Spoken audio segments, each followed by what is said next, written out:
Welcome to the Fiscal Physical Podcast. Join us each week as we sit down with the founder of Alchemy Wealth Management and author of Your Fiscal Physical, Ryan Nelson. Tune in to gain valuable insights and practical tips as we simplify complex financial concepts into digestible lessons. From budgeting to retirement planning, this podcast is your go-to resource for mastering financial literacy. Welcome, everybody, to this week's episode of the Fiscal Physical Podcast. My name is Aaron. I am one of the hosts of this podcast, and I am joined by Ryan Nelson, founder of Alchemy Wealth Management. And Ryan, what's going on with you, my man? Not too much. How about yourself? You know, just another day, another podcast. Excited to increase my financial knowledge here today. And we're going to talk about one of my favorite topics, because it seems like I'm just always trying to get out of it, is debt. So, perfect. You know, I don't know what your thoughts are on debt overall, Ryan. We might get into that. But today we're gonna talk about some debt payoff strategies specifically. So I think this could be, you know, if you're casually listening to this podcast, there's certain episodes that I really am like, hey, make sure you tune in and check this out. And once again, I'd hope you listen to every episode. But this one I think is a very crucial one and a very relatable one to a lot of people, and it could potentially, you know, help out in some regards. So I'll go ahead and pause there, Ryan, and let you take it away with some payoff strategies and just your overall thoughts. Perfect. So as people, so I think this episode would focus on somebody who's already accumulated debt, wanting to get it paid off. What are some strategies to get it paid off, right? Exactly. And so I think the two main or most popular strategies out there are what's kind of commonly referred to as the Snowball method and the Avalanche method. And so these two methods are both great methods at getting debt paid off, with some slight nuances here. So the Snowball method. So, well, I'll take a step back. So each of these, you know, we'd be focused on making the minimum payment on our debt, but also paying something above and beyond that minimum. Okay. So if you're making the minimum payment on your debt, if all you can afford is the minimum payment on your debt, then we have some other issues. We need to go look at our budgeting and figure out, right, how we can attack these a little faster. But so imagine now we've gotten to a place where we're making all of our minimum payments, and you say, Ryan, I have an extra $1,000. But I have a car payment, I have a house, I have student loans, I have medical debt. Where do I put this extra $1,000 a month? Like, should I put it towards the car, towards the house, right? Where do I put it? And there's a few different philosophies there. So this is really what we'd be talking about here is what to do with our excess above and beyond. How should we kind of deal with that? So first, let's just explain what they are, and then we can talk about some pros and cons. Love it. The Snowball method. So again, we're making the minimum payments on each debt. And then we would take that extra payment or the extra amount and we put it towards the smallest loan. Okay. So if your house was $300,000, your car was $20,000, and your student loans were $80,000, you'd put it towards the car, right? Okay. Doesn't matter what the interest rate is. Nothing else matters. You just put that extra money towards the car. And the theory here is you'd be able to get that car paid off relatively quickly. Of the three, you'd get it paid off the fastest because it's the smallest, right? Sure. So if you're putting an extra $1,000 a month, you put it on the car. If I said it was $20,000 or whatever, it'd take you approximately 20 months to get it paid off. And then you would now have one less payment. So instead of having $1,000 extra a month, now you have $1,000 plus whatever the minimum payment on the car was. So if the minimum payment on the car was $500, now you'll have $1,500 extra. You would put that towards your second smallest debt. So in this case, the student loans. And then you'd now be able to eat away at that a little quicker, right? So you can see the extra money you have is snowballing. Sure. Yeah. So again, you take your extra money, you put it to the smallest loan. When you get that smallest loan paid off, now you have a little bit extra money each month. So now you're putting a little extra towards the next smallest loan. And then once you get that paid off, you have a little extra still left over each month. Then you put it the next smallest loan. You keep doing this until you get to the biggest loan. And now you should have the largest amount eating away at it. So that's the Snowball method. The Avalanche method is very similar. It's going to focus on interest rates, though, instead of debt size. So you're still making your minimum payments each month.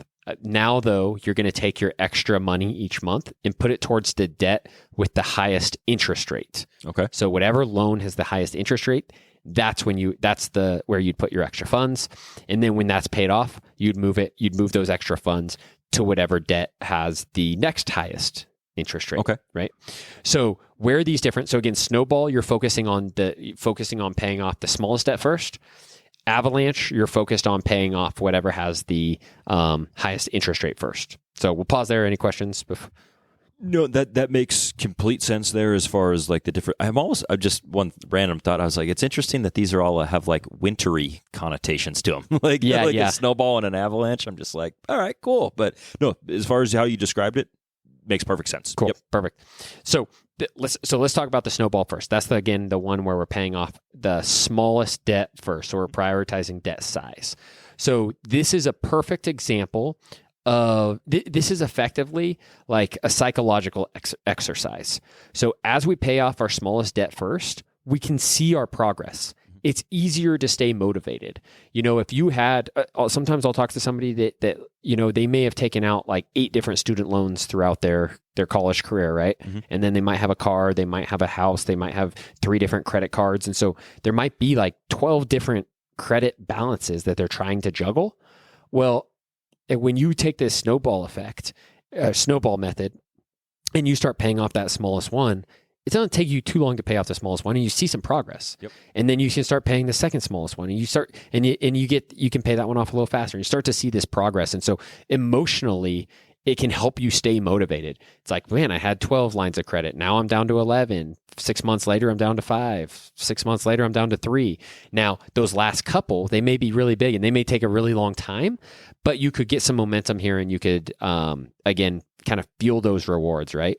So we're eliminating the smallest debt first, and it's keeping us motivated effectively. I think that piece of it is like, it's all about like whenever you have like an end goal that seems almost insurmountable sometimes, right, which debt can get there to where you're like looking, you're like, oh my gosh, I owe $1 million and whatever it is, and you're like, oh my gosh, I could never pay that off. But if you break it into those small chunks, those little wins to where it's like and I think I see this all the time with like motivating individuals or motivating myself is like, hey, like if I just do this little piece, if I set the goal for today or this month to this, if I just pay this one off, then it's like, then you start seeing those wins, and it's absolutely psychological to be like, I'm seeing that little change. I just keep going, and then you get going, and you just, like I said, it's just snowballs, if you will, and you get that momentum going to where you're like, now I can do this. And before you know it, you've paid off half of it, and you're like, well, what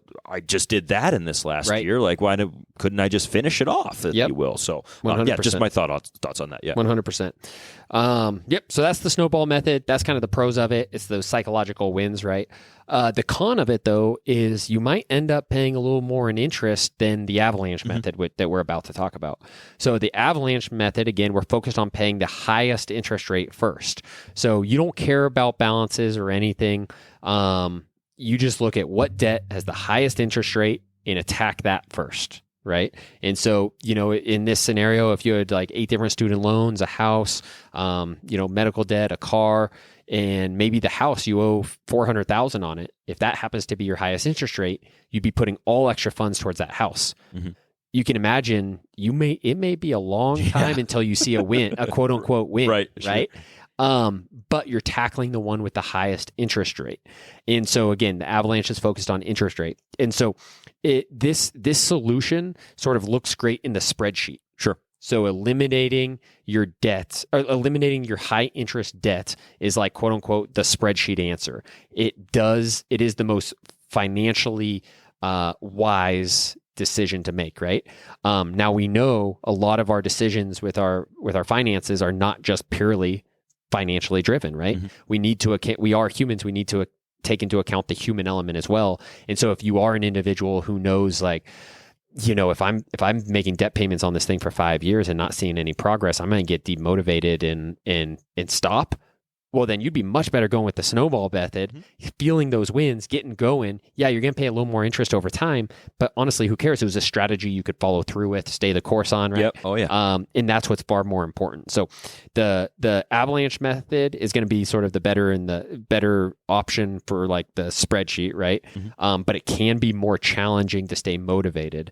The snowball one, you might pay more. The con would be you might pay more in interest. The benefit is it's usually easier to stay motivated. So those those are the two primary ways we'd look at paying off debt. Neither's really inherently better than the other. I'd say some individuals would be better off going with the snowball method, paying a little more interest, but keeping them motivated. Other people say, I have no problem staying motivated. Right. I just want to make the most financially responsible decision. Perfect. Avalanche is a better solution for them. So neither's better or worse. They're just two different solutions for two different groups of people. Yep. I think that's the perfect way to put that, is whatever you are comfortable with, and you can continue in setting those attainable goals of like, okay, cool. I don't mind, like, if I look at, my mortgage of, if I have a $500,000 mortgage, like, I'm like, okay, cool. If I put an extra $1,000 a month towards this, right, like, over time, they have calculators like on the mortgage sites or whatever about like, well, if you pay an extra $1,000 towards your principal, how much interest you'll save and how many years you'll save on your mortgage. If you're like, okay, I can consistently do that, like, and you're fine with not really seeing that drop very much, like, and treating your house like that. Okay, awesome. That sounds good. But do you as a financial advisor, do you work with debt? Like, do you, I don't know if that's something that is really something that, there's only so much I could do as far as like debt consolidation and stuff. They'd have to talk to somebody else, but certainly, if we look at somebody's like net worth, say, that's going to be their assets minus their debts, right? Mm-hmm. And so the debt becomes an important piece of this. And so again, if you had an extra $1,000 a month, you could do one of two things. If you were focused on increasing your net worth, you could add it to the asset side, and then it increases your assets. If you're subtracting the same debt, your net worth has grown. Or you could leave your assets alone and add that extra $1,000 a month to paying off debt. You've now reduced your debt by $1,000. Either way, you've increased your net worth by $1,000, right? So I always say, as long as you're doing something that increases your net worth, you're doing something good, right? Yeah. So whether you invest the money or you pay off your debt. So oftentimes these decisions, we're helping clients understand the pros and cons of, say, paying off a debt versus building their assets, and then they can make informed decisions on what's a better option for them. Mm-hmm. Should I prioritize paying off my debt or prioritize my Roth IRA, right? Or whatever. So certainly we have those conversations of just helping clients understand the pros and cons of their decisions, and then what best aligns with their value systems and their goals. Awesome. That makes sense. I would assume, like, obviously there's whole places for debt consolidation. So that's a whole different, but I'm sure that it all kind of plays into, like you said, net worth and what you're trying to build and how that plays out. So awesome, Ryan. Well, thank you so much, man. Really appreciate the insight on this here. And we'll go ahead and pause right here, and we'll be right back. And now, to put the personal in personal finance. Thank you, everybody, for staying with us for the personal section of the Fiscal Physical podcast. I am here still with Ryan, and this is a question I think I've asked you before, Ryan. What you do for fun, what you do, just in general, how you kind of organize your day and such too. But this is one I'm really curious for you. Just how you kind of work. You seem to be kind of always go. Sure. You're on to the next thing, which nothing wrong with that whatsoever. But I'm curious how you, if you have a strategy, if you need to like unwind at night, like after your day is done, you've worked 8 hours or whatever, you've worked out, you've had dinner, whatever it might be, and you're just like, all right, I need to turn off my brain or unwind a little bit here. So I'm curious if you even do that, if you have any strategies like that. Yeah, no, not really. I certainly wouldn't be the best at this. I think it is kind of interesting. So like the way you describe unwind. So like I would say that I am probably best described as like an extrovert. And I think if you look at like extrovert or introvert, there's like 1,000 different definitions of those, right? But one that more resonates with me is like, like when people say it being around, if you're around people, do people drain you? Or do people give you energy, right? Sure. And so I'd say being around people gives me energy. And so I like that definition of being an extrovert. And so I think what's interesting is like, I like go. Like I like doing things. Like if on a vacation, I'm inclined to be like very active, and like it's like I don't take vacations to quote unquote unwind and just like lay on a beach all day, right? I'd be bored. Like it just kind of overall, I think that I don't know that I really have like any practices, whether day to day or week to week or year to year, to like quote unquote unwind. Like I enjoy sort of, I don't know if being amped up is the right term. But what I do is I do prioritize like sleep and exercise. I get I get virtually 8 hours of sleep almost every night. I exercise, almost every day. And so I do think those things just allow me to not get worn out and burnt out, and exhausted. Like I can pretty much go all day. And because I'm getting a good 8 hours of sleep the next day and prioritizing my health, like it allows me to do that, so to speak. And I am a data nerd. Like I track my HRV, and which is heart rate variability, and my resting heart rate and stuff. And so, I mean, I can see if my resting heart rate starts increasing or my heart rate variability goes down. And I mean, overall, like, I think as long as I'm getting enough sleep and exercising and prioritizing my health, like, I don't necessarily need to quote unquote unwind. Yeah. But what about yourself? No, that makes complete sense. And that really matches up with your personality just in general. Sure.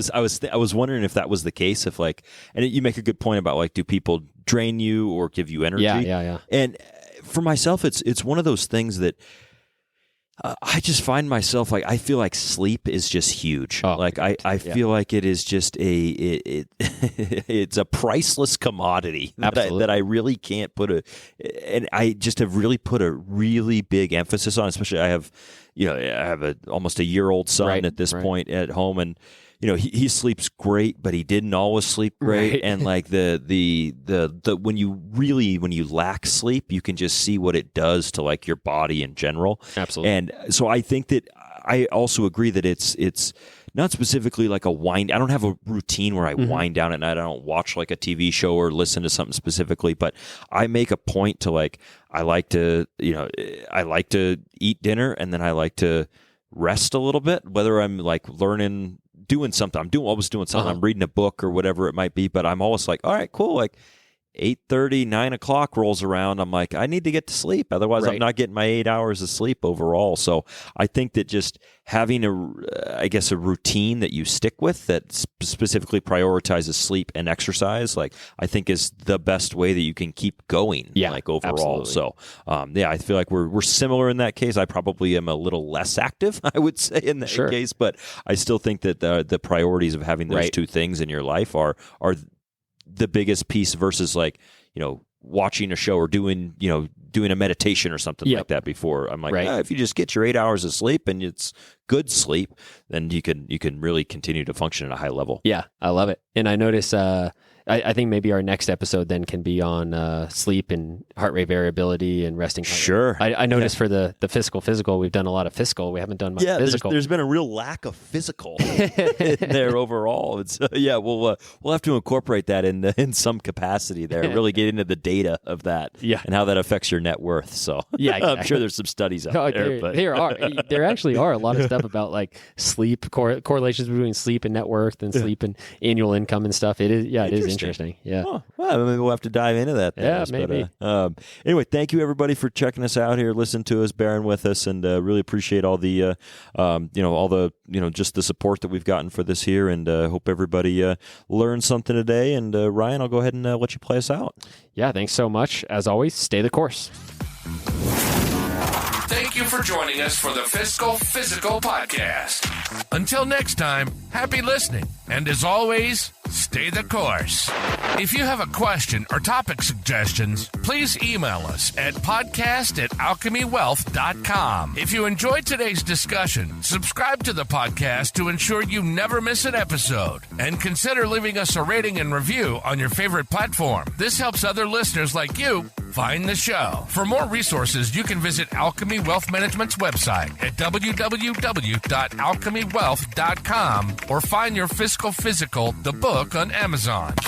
We'd be remiss if we didn't mention that personal finance is just that, personal. Please don't take anything we say as advice. The preceding content is for informational and entertainment purposes only. It's not an offer or a solicitation, nor should it be construed or relied upon for tax, legal, or investment advice. It doesn't consider your personal financial situation or objectives and may not be suitable for you.